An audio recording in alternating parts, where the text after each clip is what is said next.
All right, everybody. Welcome back to another Beyond the Rhythm podcast. I'm your host, one of your hosts, Benito from Way Higher Media. I have my co-host here, Asia the writer. We're glad to be back with you tonight. We have another special guest tonight, multi-talented individual, and we're glad to have him. So, everybody, let's welcome Jacob Borum to the room. Your round of applause. Glad to be here. Yep.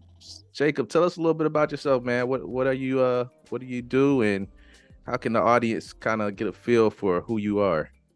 Well, I do a bit of everything, and from production to photography, videography to songwriting, engineering to, and teaching, mentoring too. So I mean, I get around wherever they need me.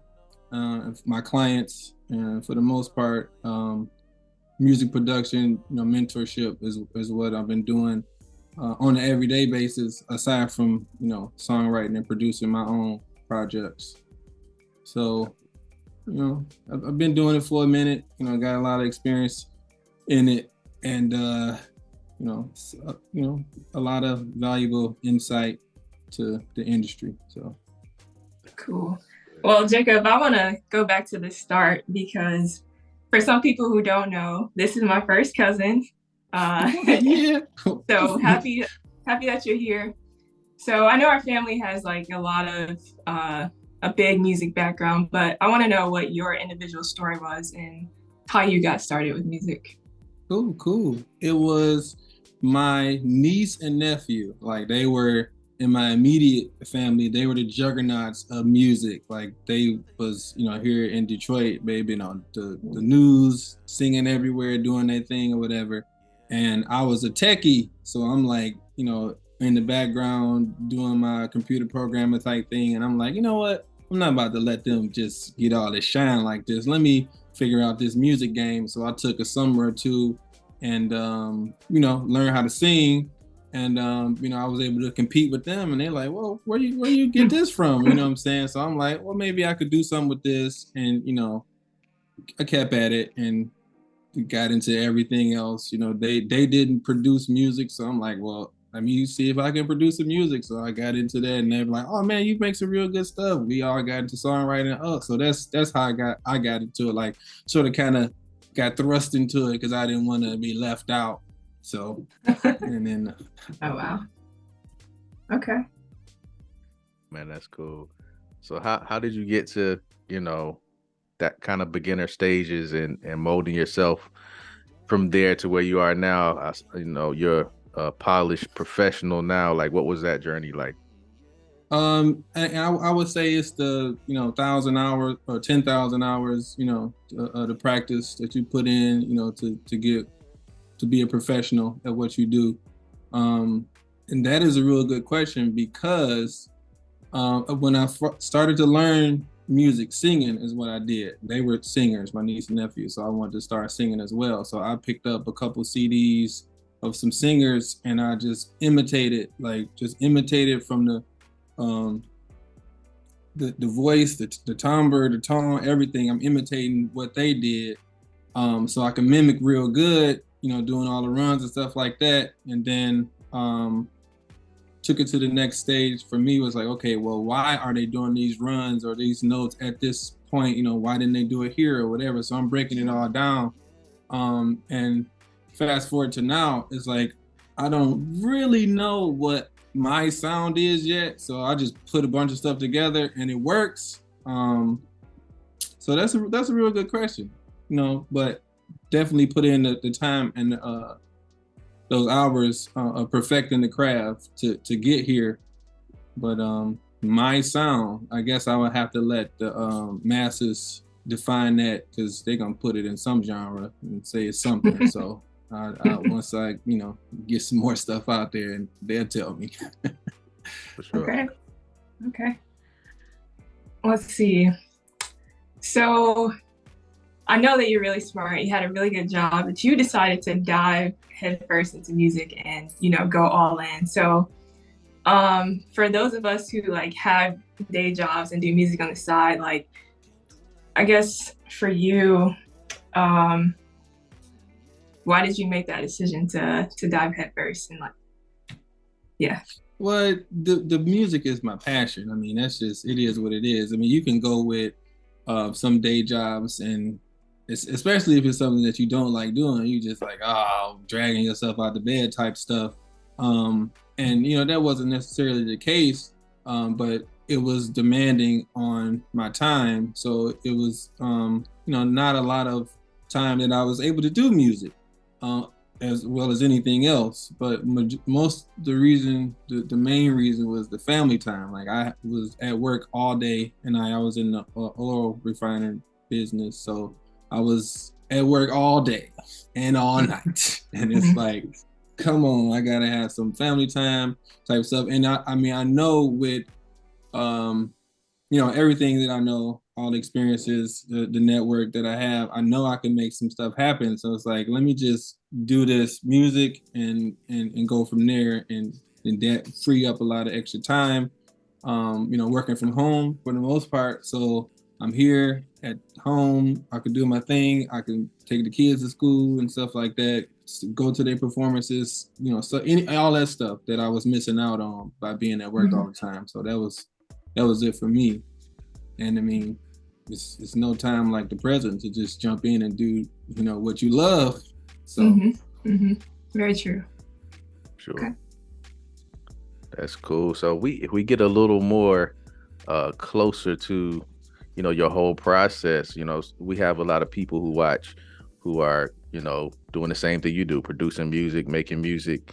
And sometimes they like, you know, a little glimpse into your process. So if you could just, you know, if you could describe a little bit how you do what you do. Oh, no problem. No problem. The main thing for every song, the basic component, most important component, is the chord progression. So, you know, part of the stuff that I dig into in the book, the chord progression. So all the hit songs, it's a chord progression in there. So you want to have a hit song that's like some other hit song that you like, whatever, take that chord progression. There you go. You're already 75% to having a hit song because you got the same chord progression. And coincidentally, the drum groove is, well, you can't copyright the chord progression. So, and you can't copyright the drum groove. So if you're listening to a track like, oh man, that just hit, like, oh, I like that. Then you can take that drum groove and put it into one of your tracks. So essentially, you grab a chord progression that's a hit chord progression from a hit song. You take a drum groove that you know is good. It made you, you know, bop. So put them together, and you like, there you not 90% now. Like, okay, I'm already ready. Then the other 10% is the just your identity as a producer. You know, these are the sounds that I'm putting on there as opposed to anybody else, because, you know, all of us could take the same chord progression and the same drum groove, but we'll have different sound choices because everybody's different. So those things are what make it, you know, take it to that next level. So, I mean, that's essentially it. Like, I mean, the tracks can come out in 10 minutes. Just, oh, I like this, I like this. Oh, that's another one. And then, you know, part of what the book, Tools of the Trade, they have chord progression generator plugins. They have drum groove generator plugins. So it's like essentially with a click and a click, you can be done with a track, and then you put the extra little touches on it, you know, to give it your own signature style. So right. That's it in a nutshell. Cool. Speaking of that, like, where do you find your inspiration? Because I know, like, you work fast, you do a lot of songs, a lot of beats. Where do you find inspiration to, you know, keep going and keep doing it well? It is it's hard and it's not hard. It's a little bit, because I've listened to so much music. You know, current, old, and all of my students, they just send me music all the time. Check this out. So, but because it's all the same, like that's what I'm saying. It's hard, but it's not hard. It's all the same. It's only so many chord progressions that you can use, especially when you go on and studying the hits. Like, I want to make a hit song, and you want to use any of those chord progressions that they use. So it's like, sure, you have, you know, a whole bunch of songs with the same chord progression and drum groove. Like, you can't it is what it is. Mm-hmm. So the inspiration it's hard to find, but it's not hard to find. Like I just put on like any top playlist, R&B, whatever, hip hop this, and then I just hear something like, all right, cool. I like that. I'm gonna vibe off that, and then do my thing on it. So, but it's everywhere. I mean, it's everywhere. That's cool, man. I know it's, when I was younger, when I started making music, it was easier to find the inspiration because everything was in your face. You had the radio, you had amazing artists, in the 90s, early 2000s, you had, the music videos, but now it's like, we don't have that same thing. And it's kind of hard to get through all the noise to find that inspiration. But I think that's a part of, being a producer nowadays, is to keep finding stuff that inspires you and gets you going and makes you better, So True, I definitely feel what you're saying. True. That's like cool. It's when you break it down, you have to, the inspiration, like for me, it's just, like I said, it's hard to find it. I just create it because I just started making the track. Like it's like, if I'm going to listen or look for it, you just find the same type of sound per se. Because to me it's all the same as far as the when you get technical with it. Like, okay, they use the 1-4-5 chord progression. Okay, no matter what artist it is, I know what it's gonna sound like. It's gonna do this, it's gonna move here, it's gonna move here, it's gonna move here. Like that is, so that's how I look at it. So I guess the technical part is what just motivate me to be inspired, because it's not like I'm hearing something like, oh, that was brand new. Like, it's not, but it's like, oh, okay, I see how they put this and this together. Cool. So then I go from there. But so once you get your, it seems like you you really start with it and mainly inspired by the chords, and you build around that. Once you get that, how are you putting things together? Are you layering like sounds with your chords and adding melodies, or how does that process usually look for you? Yeah, it's multiple ways that I do it. It depends on the initial sound that I'm using. I would definitely just start out with a piano first, just do a couple chords. Okay, I like what that sound like, and then copy and paste those chords 6 times or however many times I need to. You just paste them a whole bunch of times, and then start experimenting with other sounds. Like maybe I put an ARP on one, maybe I put some other pads on one. I'm like, oh, okay, I'm liking how this is starting to build up. And then I get into some counter melodies, playing some other counter melodies to make it, do what I wanted to do, because I guess I'm sort of kind of particular when I do my thing. And 9 times out of 10, I'm just singing. I'm playing the chords on it, and I'm like, okay, cool. Then I'll just play what I just sung, because that's just how I go. And then drop some drums in and go, and a bass. And then, almost there then. Yeah. Good. Cool. So I know that you have some songs and like some shows, some movies. So for people who are trying to get their foot in the door, can you talk about how you broke through into that industry? I started with Taxi, A&R company, which is a great company. I'm still a member. They have a ton of opportunities, and they teach you that level of music, that craftsmanship. So I mean, you can come in the gate with, oh, I know how to make hip hop well, or whatever genre well, and then you can go to some libraries and they're like, well, that's great, but it's not what we need for TV. You got to have it a certain way, formatted a certain way, or arranged a certain way. So they help with that part, teaching you how to arrange and everything. And all the opportunities that they have are amazing. So submitting tracks through Taxi is how I got started in the sync world. And it got me a placement in the UK. I don't even know what show was playing over there. I have no idea, but they reached out, hey, we like the track, we're gonna use it in our catalog, and then I get the royalty check. So cool, I'm not even worried about that. But so Taxi is how I got started, and then through Taxi, learning everything and experimenting with them because I do every genre of music. So Taxi, it is a paid service. So you jump in with them, and it costs $5 to submit a track. So if you did hip hop well, and you like, okay, I got my hip hops ready, but they only have 2 listens for hip hop, and you're like, well, I guess I'm just waiting until next week or next month when they come out with some more hip hop listens.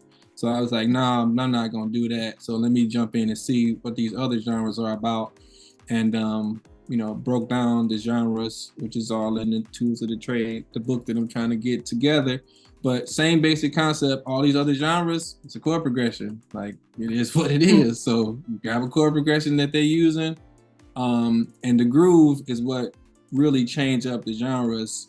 So you just get a feel for what the drums are doing. And then now you can create that genre. So I started submitting to other libraries or other listings in these other genres that I'd never done before. And they're like, oh, great music, it's great. And I got some drum and bass placements. And I never did drum and bass before, but they like, we like them, we going to use them. And I got some placements with those. So I just kept it going from there. And outside of Taxi, there's a lot of libraries that you can just go to the website, submit some music and get vetted, and then they'll let you just submit more and shoot that route too. So that was a start though for me. Definitely. Okay. I know we usually ask about challenges, and I know that sync licensing can be challenging just to kind of get in and get make a way for yourself despite so many people in it. Like how did you get over that initial hump of just submitting and probably waiting to hear back, stuff like that? That's just a process. You submit, unless you're going directly to a music supervisor, and even then, like, you could submit them something that they waiting for to put it in the spot for TV, and they like, that's not it, send us something else. So you still, it's just a part of that game.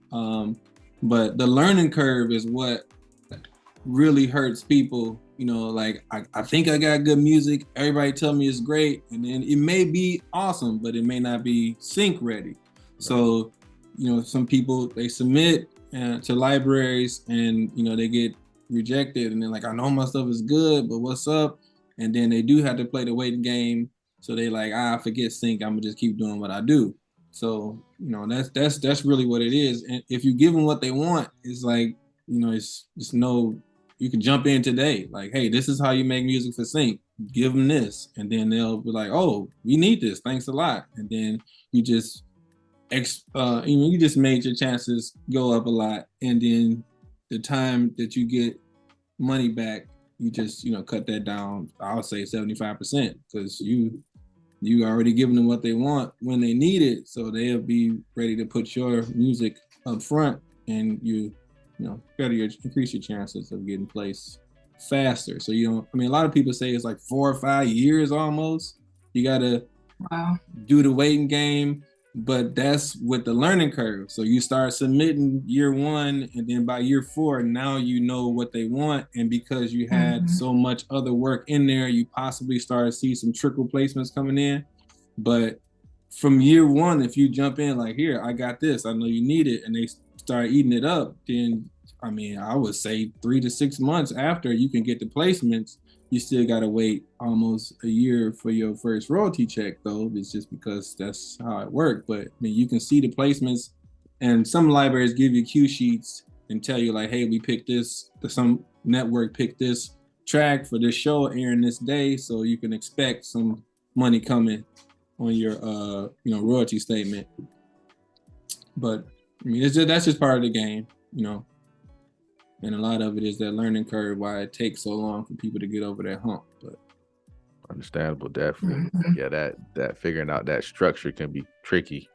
Sure, it can be tricky. But there are a lot of videos too. I put one out too, arranging for libraries. But it's they not hiding it per se, but you know, a lot of people don't necessarily look for that. They say, "Oh, what library should I send my music to?" Or "What's the best library?" It's not, "Is my music right for the library?" or "Is it ready?" type stuff. But okay. Benito, you got any more questions in this kind of realm? Because I kind of want to take it somewhere else. No, I think I'm good. Okay, so so I want to touch on the NFT industry. I know that it's brand new. You know, it has ups and downs in the market, but I know that you're getting your feet wet in that industry. So can you tell us as artists, like, how is that beneficial for us, and how, you know, what are you doing in that industry? Well, it's very beneficial because like you have total creativity. It's like the sky, the unlimited possibilities as an artist, as a company, as a brand to do whatever you want, really. And musically, the NFT space is wide open for, you know, everybody to do their thing. I mean, I don't know if you heard of or remember Snoop did 8 million in 4 days or something like that off his NFTs. But it's cutting the labels and the middlemans and the Spotify, you know, streams and YouTube streams and getting the pennies to like, look, I got this awesome product. I got fans here. I can give it to you for X amount of price or whatever. And you get all that. So, you know, it's just great for artists. You know, a lot of the record labels don't like it. They're like, no, we need that money. You can't get it all. But you know, it is what it is. It's inevitable. It's here, and it's going to change the game up. So, I mean, don't cost nothing to get into. Get into it and do your thing. Obviously, if you got a fan base and you can just shift them over to, hey, instead of, you know, buying my merch and stuff here, why don't you buy my NFT over here? It comes with merch. Like you could do anything. That's the point. Like you can do anything with it, and because of the cryptocurrency, I mean, they may pay $5 here for something, but next week now that $5 turned into $15, and you didn't do nothing different. You know, so you can. That's awesome, and as for me, a bunch of music.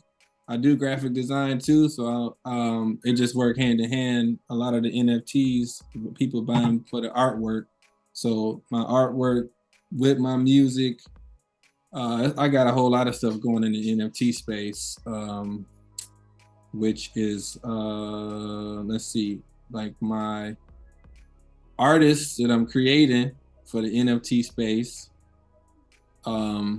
I mean, they do a lot of stuff over there. NFT radio, so you have, you know, some of the music NFTs from artists that's known and, you know, unsigned artists, and then they have actual NFT artwork. Somebody made it an artist, like so they bought one, and now whatever it was they bought, they put out music, and it's doing well in the NFT space, and people are buying their stuff. I mean, like I said, possibilities are endless, and it doesn't cost anything to get into. Just a little bit of gear shift in the marketing department to NFTs, and then you right in there. So I mean, I got fully thrusted in there through the app that I was introduced to Make. It's a Web3 music app where you just create music and you can mint NFTs right from the app. So you know, with a little bit of, I was hired to be an in-house producer for the app. So I dropped a bunch of tracks, people use them and minted NFTs off of them, and you know, people bought them. So you know, my wallet is going up, so I can't complain about that. So awesome. I'm hopeful because, you know, when I drop my stuff over there, you know, it can happen. And this was a song that a gentleman, he said he's 18 years old or 17 years old. He got put out a couple songs on the app. A lot of people followed him and liked it. They was just eating it up. And this song he put out, it was, I want to say it was 30 seconds, and he recorded on his phone and he minted the NFT, and they bought it for $100. So and just put it in perspective, like people go in the studio and they do their thing, they spend a whole bunch of money, getting all that work done, and they put out the albums that they sell the singles for $1. I mean, cool, it definitely can add up. You do your YouTubes and Spotify's and Apple Music, all that stuff can add up. But he recorded on his phone, didn't cost him nothing, and he put an NFT out, and they bought it for $100.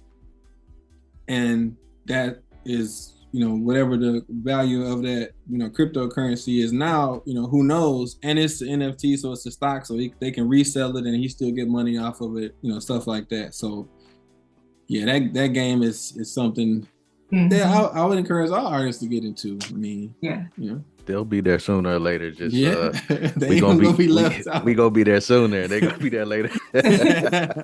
Yeah. Shout out the Make It app. So how easy though is it to get started? So say like I have a song, and because I know there's other websites too that you can go through.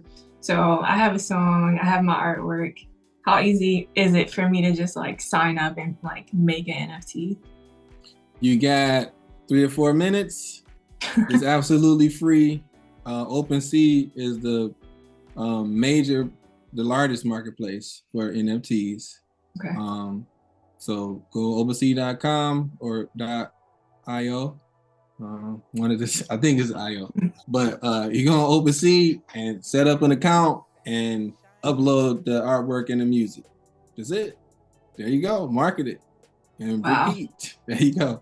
And does it cost me anything? And it doesn't cost you anything now. They changed all the initial fees and stuff. You just do it. Wow.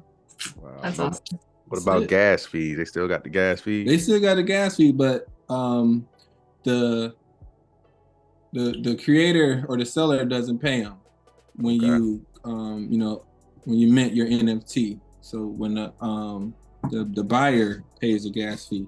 So okay, cool. Like I said, it's free to do. Just put it together, and it's real simple and easy. Yeah, man, you definitely re-sparked my my interest. So for sure, that's cool. Was there anything else in the NFT space that you wanted to ask about, Asia? No, I think I'm good. Cool. All right. So I guess we're gonna start winding it down. So we kind of like to get a little more personable at the end, so people can know a little bit more about you. You got any hobbies outside of music? I mean, I do play basketball. I do play basketball. And I draw. I do my graphic design, photography too, and videography too. We're trying to get some short films together, and my kids keep me pretty busy too. So that's the other thing. I got 6 kids. My wife and I, we got 6 kids. It's beautiful, man. And they take up a lot of time. For sure. I have 4 myself, so I know. Okay, congrats. Yep. Cool. Let's see here. So I guess, Asia, we can go ahead and hit them with that last question, and then let them, tell the people what he want to tell them and give his information. Sure. So this is a fun little question we like to ask all of our guests who come on. So if you could step into the shoes of anyone in the creative industry and kind of like see what they do or get into their mind or whatever, who would that be and why? Probably a A&R rep or a manager. Okay. Probably an A&R rep more than a manager. Only because that is the only part of the industry that I haven't broken into yet. So I hear stories about, the people who produce for this artist or whatever. Sometimes they know them, or, they just in the right place at the right time. And it is what it is, I'm happy for them, but I have some music too that can compete So I'm like, all right, dude, what is it? So I think an A&R rep will be able to answer those questions about, who to talk to, where to go, how can I find you, and stuff like that. That'll be it. I think that's it. Unless that's not good enough, Nah, that's perfect. That's great because we haven't heard that before. So. Yep. That's great. So I guess we want to give you a little bit of time to, let the audience know about anything upcoming that you want to promote, or anything that you want to share. I got a lot of stuff that I'm working on. So I do have a bunch of albums that I gotta release and songs. So they can look forward to some new music by the end of the year and into next year. But if they want to, keep or stay up to date on stuff, just Jacob Borum Music, Instagram and Twitter, and I think it's just Jacob Borum on Facebook. But I got a lot of stuff that I'm doing. Cool. A lot of stuff. So the book I'm trying to get that together quick, and the master class. But if you want to follow me and stay up with that stuff, cool. But I'm here for the questions. You don't got no more questions? Like I can. Well, I got a plug.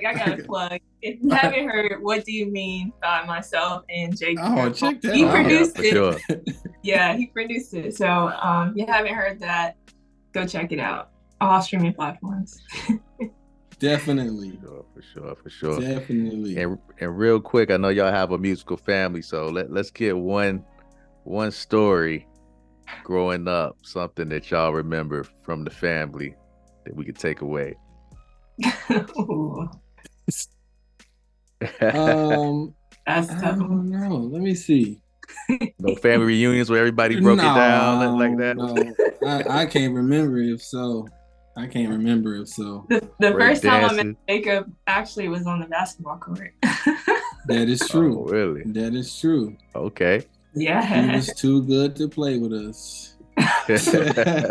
Her dad was like, no, you over here with me. We about to do some drills and stuff. But that was the first time I met you. That was cool. Yeah. Everybody talked you up like, oh, your cousin Angie gonna be here. Like, wait, the one from the Navy? Wait a minute. Let me go say. No, you can't talk to her. She too famous. But